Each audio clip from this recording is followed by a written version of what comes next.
Oke, gimana kawan-kawan sekalian? Mungkin udah terlihat PowerPoint-nya. Sudah. Sudah sah. Oke, kita mulai ya. Bismillahirrahmanirrahim. Assalamualaikum warahmatullahi wabarakatuh. Waalaikumsalam warahmatullahi wabarakatuh. Waalaikumsalam warahmatullahi wabarakatuh. Oke, terima kasih kepada teman-teman sekalian udah bisa gabung ke dalam room Zoom kali ini. Oke, sebelumnya perkenalkan saya Al-Hadisa sebagai moderator pada diskusi kali ini. Diskusi kali ini kita akan membahas terkait dengan pedoman pelayanan farmasi untuk ibu hamil dan menyusui. Mungkin langsung saja kita mulai pada sesi pemaparan materi. Saya persilahkan kepada Ulan untuk membacakan materi pertama. Baik, terima kasih Edisa.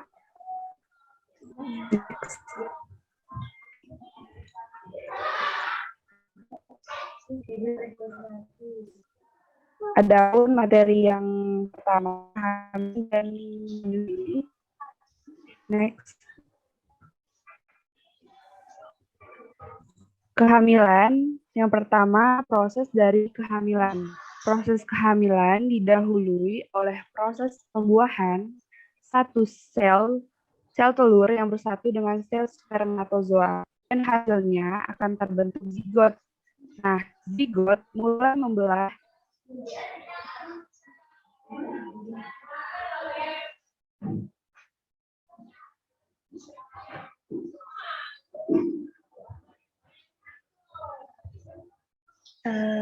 Gimana Ulan? Apakah bisa dilanjutkan?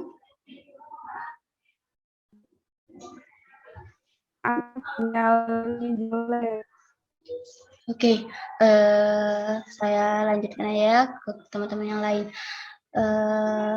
Saya persilakan kepada Adelia Putri untuk melanjutkan materi. Saya persilahkan. Baik, terima kasih Al-Hadisa. Saya ulang kembali ya. Kehamilan.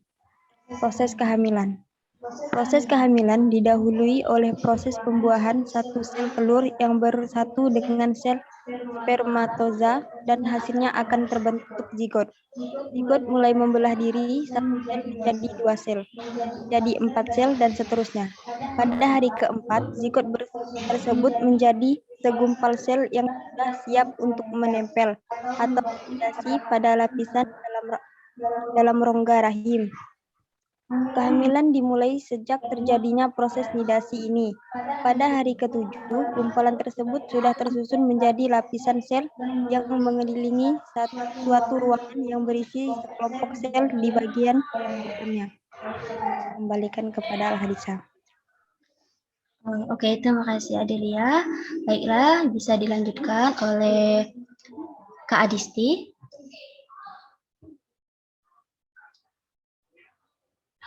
Ya, baik, terima kasih Al-Hadisa. Sebagian besar manusia proses kehamilan berlangsung sekitar 40 minggu atau 280 hari dan tidak lebih dari 43 minggu atau 300 hari. Kehamilan yang berlangsung antara 20 sampai 38 minggu disebut kehamilan preterm. Bila lebih dari 42 minggu disebut kehamilan postterm. Menurut usianya, kehamilan ini dibagi menjadi 3, yaitu kehamilan trimester pertama 0 sampai 14 minggu, kehamilan trimester kedua 14 sampai 28 minggu, dan kehamilan trimester ketiga 28 sampai 42 minggu.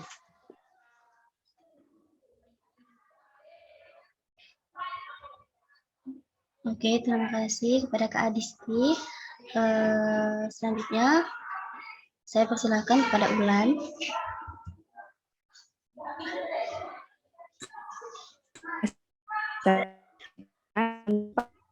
Yang pertama hasil atau sedangkan lebih melimpah keputihan, lemah pusing pada dada, gangguan sekali predator.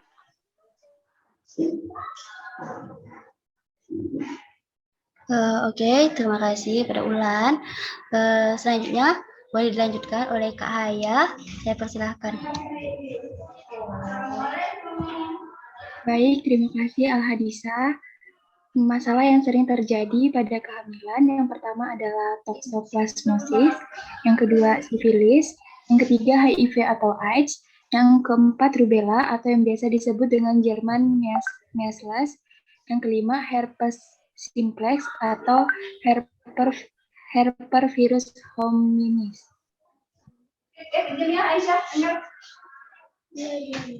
Baik, terima kasih Kak Haya.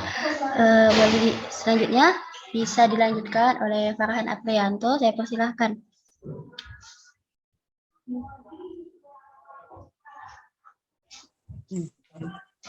Baik, terima kasih Al-Hadisa. Menyusui. Proses laktasi. A. Persiapan psikologi. Langkah-langkah yang harus diambil dalam mempersiapkan ibu secara kejiwaan untuk menyusui. Mendorong setiap ibu untuk percaya dan yakin bahwa ia dapat sukses dalam menyusui bayinya. Menjelaskan pada ibu bahwa persalinan dan menyusui adalah proses alamiah yang hampir semua ibu berhasil menjalaninya.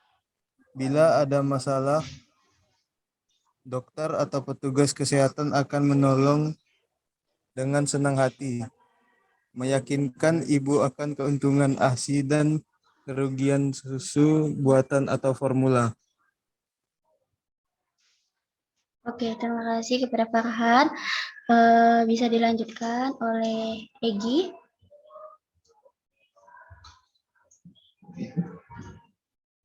Baik, terima kasih Al-Hadisa.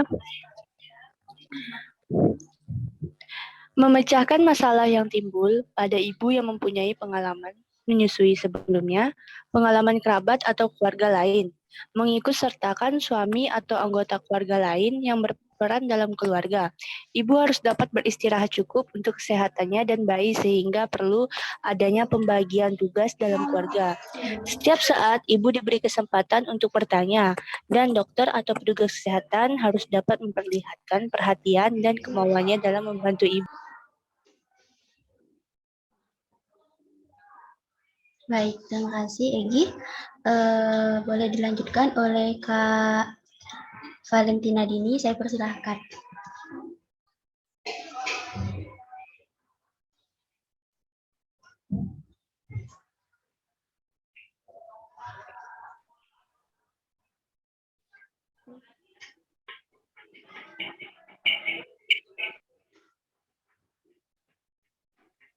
Bagaimana? Al-Hadisa, Ya Kak. wifi ini jelek. Oke, saya persilahkan kepada Kak Yunita.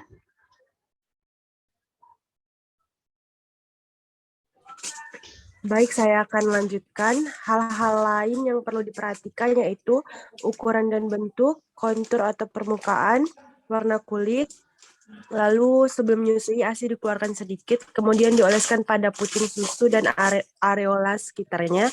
Lalu bayi diletakkan menghadap perut ibu atau payudara. Lalu payudara dipegang dengan ibu jari di atas dan jari yang lain menopang di bawah. Jangan menekan puting susu untuk areolanya saja. Baik, terima kasih. Bisa dilanjutkan oleh Kak Dania. Saya persilahkan.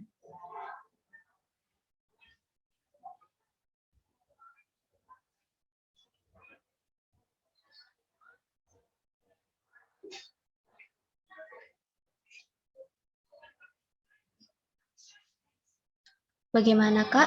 Apakah bisa dilanjutkan?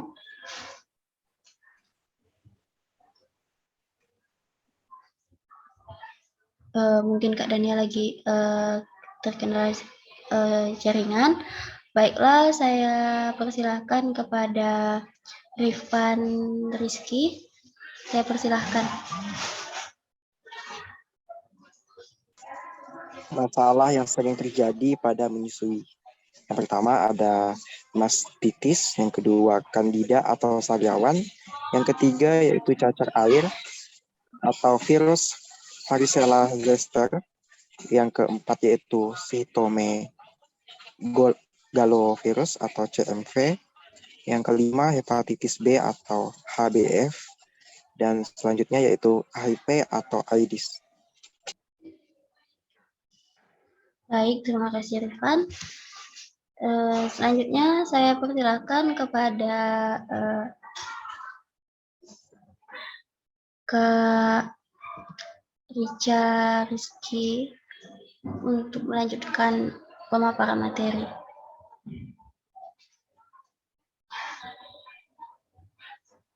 Farmakokinetika dan farmakodinamik pada kehamilan dan menyusui.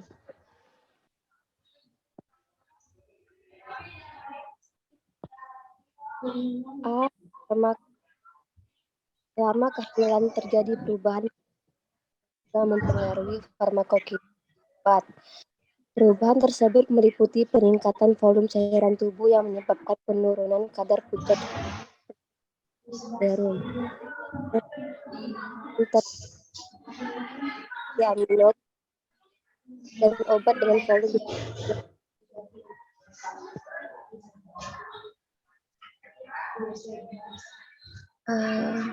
Baik, terima kasih Kak Rica. Saya persilakan kepada Yesa untuk melanjutkan materinya. Assalamualaikum.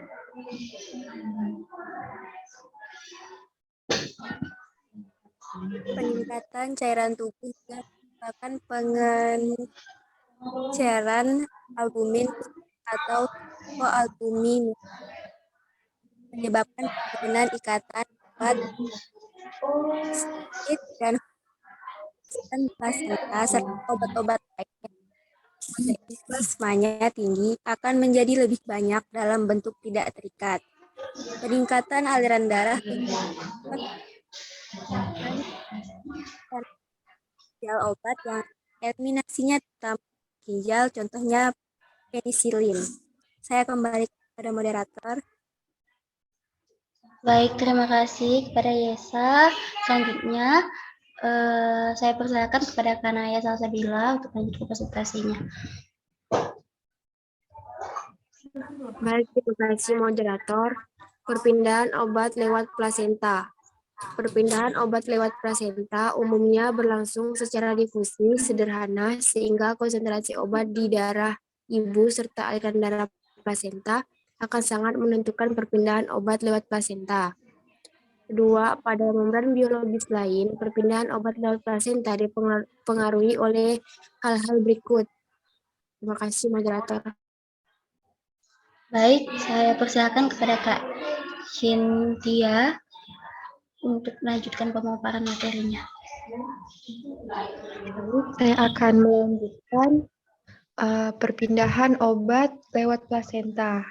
Yang pertama, kelarutan dalam lemak, 2 derajat ionisasi, ketiga ukuran molekul, keempat ikatan protein. Baik, terima kasih. Selanjutnya, kepada Ahmad Fauzi, saya persilahkan.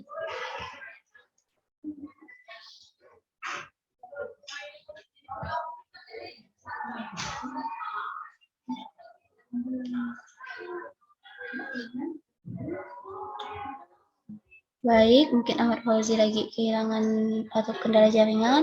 Saya persilakan kepada Aisyah untuk membacakan materinya.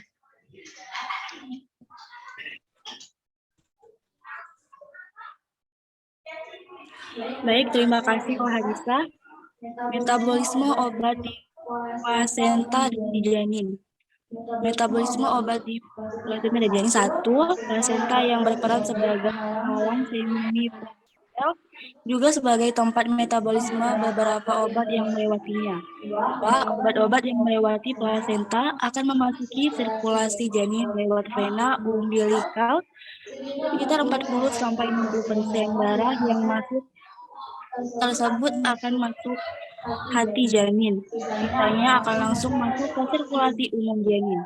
Obat-obat yang bersifat teratogenik, misalnya thalidomid, asam valproat, isotreptonin, varil. Hal ini diduga karena asam lemah akan mengubah pH sel embrio. Selanjutnya saya serahkan kepada moderator. Baik, terima kasih Aisyah. Saya persilakan kepada Kak Nur Ain untuk lanjutkan pemaparan materi ini.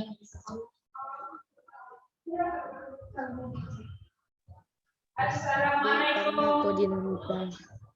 Mekanisme kerja obat ibu hamil. Pertama, efek obat pada jaringan reproduksi, uterus, dan kelenjar susu pada kehamilan kadang dipengaruhi oleh hormon-hormon sesuai dengan fase kehamilan. Kedua, efek obat pada jaringan tidak berubah bermakna walau terjadi perubahan, misalnya curah jantung, aliran darah ke ginjal menyebabkan wanita hamil membutuhkan obat yang tidak dibutuhkan pada saat yang tidak hamil. Contohnya, glikosida jantung dan diuretik dan insulin. Selanjutnya dilanjutkan. Baik, terima kasih Kak. Selanjutnya saya persilakan kepada Ibnu Sina untuk melanjutkan pemaparan materi ini.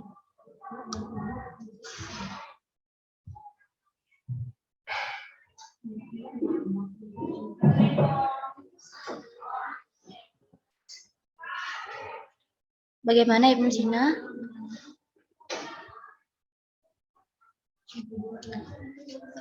Baik, terima kasih. Yang selanjutnya adalah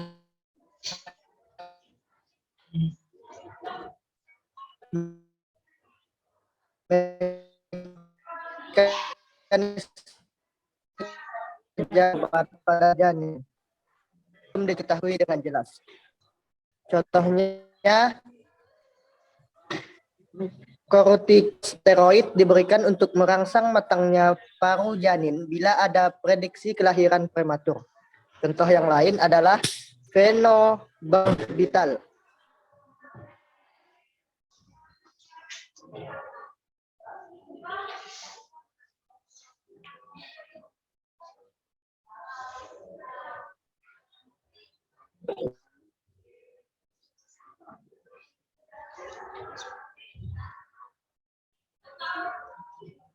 Mungkin Ibnu sedang bermasalah dengan jaringan. Saya persilakan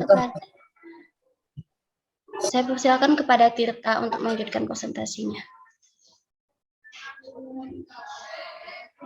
Baik, terima kasih moderator. Saya akan mengulang lagi materi yang tadi. Kerja obat, mekanisme kerja obat pada janin.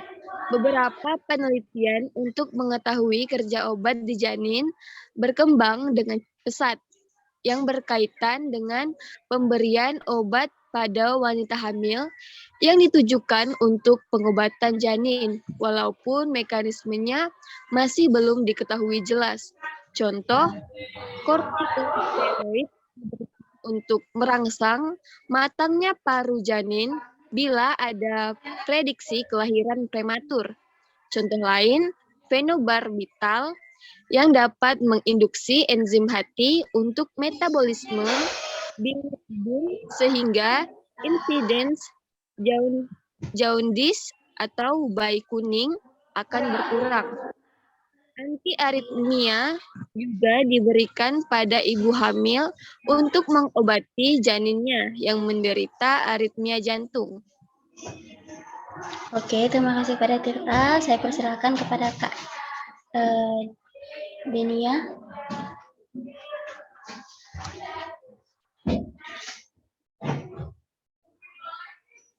Mekanisme kerja obat pada janin. Kerja obat teratogenik. Mekanisme obat yang menghasilkan efek teratogenik yang belum diketahui dan mungkin disebabkan oleh multifaktor. Yang pertama, obat dapat bekerja langsung pada jaringan ibu dan juga secara tidak langsung mempengaruhi jaringan janin. Juga mengganggu aliran oksigen atau nutrisi lewat plasenta, sehingga mempengaruhi jaringan janin. Yang ketiga, substansi yang esensial diperlukan juga akan berperan pada abnormalitas. Misalnya pemberian folat selama kehamilan dapat menurunkan insiden kerusakan pada selubung saraf yang menyebabkan timbulnya spina bifida. Baik, terima kasih Kak. Saya persilakan kepada Haryanus.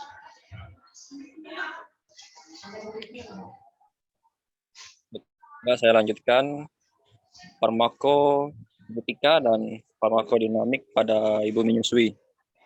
Next. Yang pertama A, farmakokinetika. Konsentrasi obat dalam darah ibu adalah faktor utama yang berperan dalam proses transfer obat ke ASI. Selain dari faktor-faktor risiko kimia obat, volume darah atau cairan tubuh dan curah jantung yang meningkat pada kehamilan akan kembali normal setelah 1 bulan melahirkan. Karena itu, pemberian secara kronik mungkin memerlukan penyesuaian dosis. Kemudian B, farmakodinamika. Mekanisme kerja obat pada ibu menyusui dapat dikatakan tidak berbeda, sedangkan farmakodinamik obat pada bayi masih sangat terbatas dipelajari. Kemungkinan sebagai penelitian bahwa sensitivitas dan tubuh meningkat pada bayi. Oke, terima kasih pada Haryanus.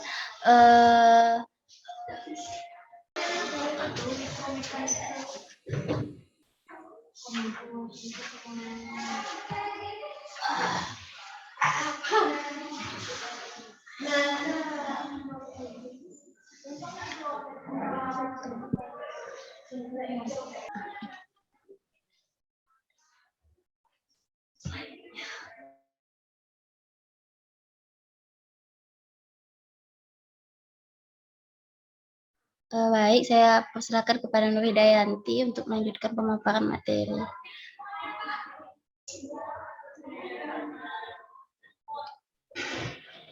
Baiklah, tata laksana pelayanan farmasi untuk ibu hamil dan menyusui.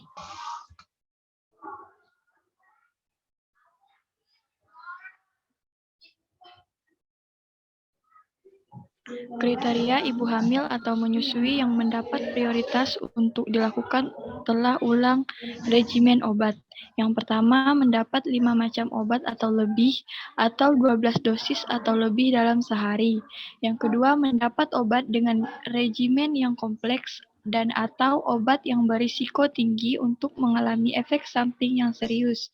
Yang ketiga, menderita 3 penyakit atau lebih. Yang keempat, mengalami gangguan kognitif atau tinggal sendiri. Yang kelima, tidak patuh dalam mengikuti regimen pengobatan. Yang keenam, akan pulang dari perawatan di rumah sakit. Yang ketujuh, berobat pada banyak dokter. Yang kedelapan, mengalami efek samping yang serius, alergi. Baiklah, saya kembalikan kepada moderator. Baik, terima kasih Nur Hidayanti. Selanjutnya saya persilakan kepada Pak Asyura Jihan. Terima kasih untuk moderator. Baiklah, saya lanjut. Tata laksana pemantauan penggunaan obat. A. Apoteker yang melakukan kegiatan ini harus memiliki pengetahuan tentang patofisiologi, terutama pada ibu hamil dan menyusui.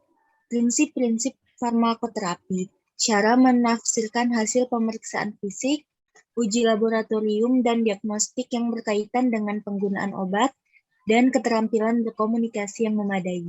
B. Mengumpulkan data ibu hamil atau menyusui yang meliputi deskripsi, nama, umur, jenis kelamin, berat badan, tinggi badan, nama ruang rawat, atau poliklinik, nomor registrasi, riwayat penyakit terdahulu, riwayat penggunaan obat, termasuk riwayat alergi, penggunaan obat non-resep, data hasil pemeriksaan fisik, uji laboratorium, dan diagnostik, masalah medis yang diderita, data obat-obat yang sedang digunakan.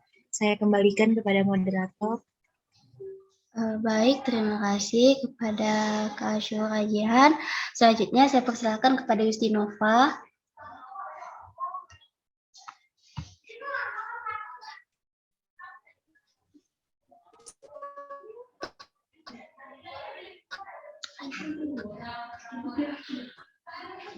Terima kasih moderator. Tata laksana pemantauan penggunaan obat. A. Apoteker yang melakukan kegiatan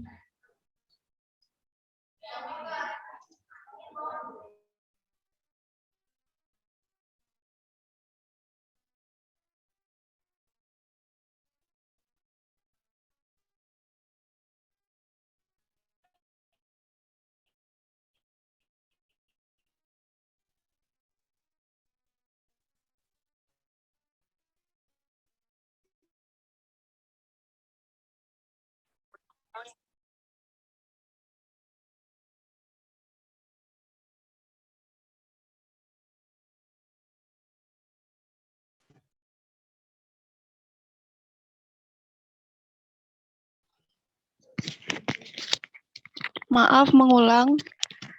C. Berdasarkan data atau informasi pada B selanjutnya mengidentifikasi adanya masalah-masalah yang berkaitan dengan penggunaan obat. D. Memberikan masukan atau saran kepada tenaga kesehatan lain mengenai penyelesaian masalah yang teridentifikasi. E. Mendokumentasikan kegiatan pemantauan penggunaan obat pada formulir yang dibuat khusus. Baik, saya kembalikan kepada moderator. Baik, terima kasih Justinova. Selanjutnya saya persilakan kepada Kak Laksmi untuk melanjutkan pemaparan materi.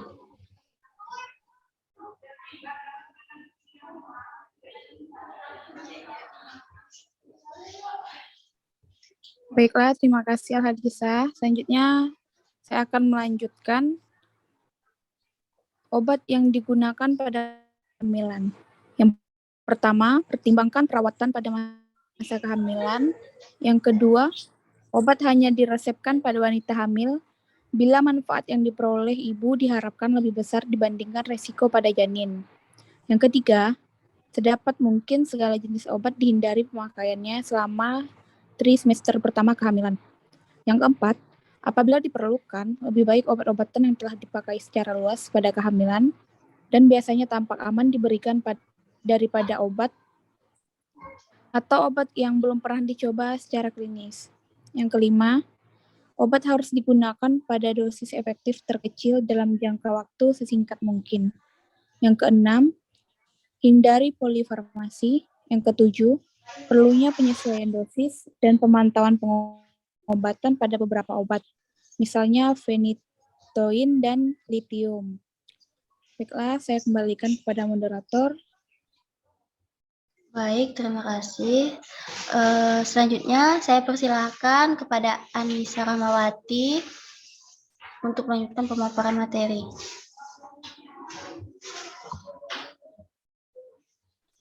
Baik, terima kasih Pak Moderator. Selanjutnya obat yang digunakan pada wanita menyusui. Yang pertama ada penggunaan obat yang tidak diperlukan harus dihindari. Jika pengobatan memang diperlukan, perbandingan manfaat atau risiko harms dipertimbangkan pada ibu maupun bayinya. Kedua, obat yang diberi izin untuk digunakan pada bayi umumnya tidak membahayakan. Ketiga, neonatus dan khususnya bayi yang lahir prematur mempunyai risiko lebih besar terhadap paparan obat melalui ASI. Yang keempat, harus dipilih rute pemberian dan pembagian obat yang menghasilkan jumlah kadar obat terkecil yang sampai pada bayi. Kelima, hindari atau hentikan sementara menyusui. Keenam, jika suatu obat digunakan selama menyusui, maka bayi HAM dipantau secara cermat terhadap efek samping yang mungkin terjadi. Ketujuh, sebaiknya dihindari obat baru yang hanya memiliki sedikit data. Selanjutnya saya serahkan kepada moderator. Baik, terima kasih kepada Anissa. Selanjutnya saya persilakan kepada Kak Ega untuk melanjutkan pemaparan materi. Terima kasih kepada moderator. Selanjutnya ini ada pemberian informasi dan edukasi. Yang pertama itu, informasi perlu diberikan kepada semua wanita yang merencanakan kehamilan. Nah, peran farmasis selain memberikan informasi tentang obat, juga memberikan penyuluhan tentang kesuburan dan perencanaan kehamilan. Yang kedua itu ada yang harus ditekankan dalam pemberian penyuluhan tentang penggunaan obat pada wanita hamil, yaitu manfaat pengobatan pada wanita hamil lebih besar daripada resikonya jika tidak diberikan pengobatan. Selain itu, juga harus diberikan informasi mengenai bahaya penggunaan beberapa obat selama menyusui. Terima kasih, saya kembalikan kepada moderator. Baik, kepada teman-teman yang telah memberikan materi terkait pada diskusi malam ini, ada beberapa kesimpulan. Yang pertama adalah dalam penggunaan obat kepada ibu hamil, yakni khususnya pada ibu hamil trimester 1 itu untuk sedikit mengurangi dalam penggunaan obat. Lalu untuk trimester kedua dan ketiga juga. Lalu untuk ibu menyusui juga perlu diperhatikan beberapa kandungan obat yang dikonsumsi dalam menghindari terjadinya masalah baik dari ibunya sendiri ataupun dari bayi yang bersangkutan. Mungkin presentasi dari kali ini atau diskusi kali ini. Terima kasih untuk semuanya. Saya akhiri. Wassalamualaikum warahmatullahi wabarakatuh. Waalaikumsalam warahmatullahi wabarakatuh. Terima kasih, Risa. Terima kasih, Hadisa.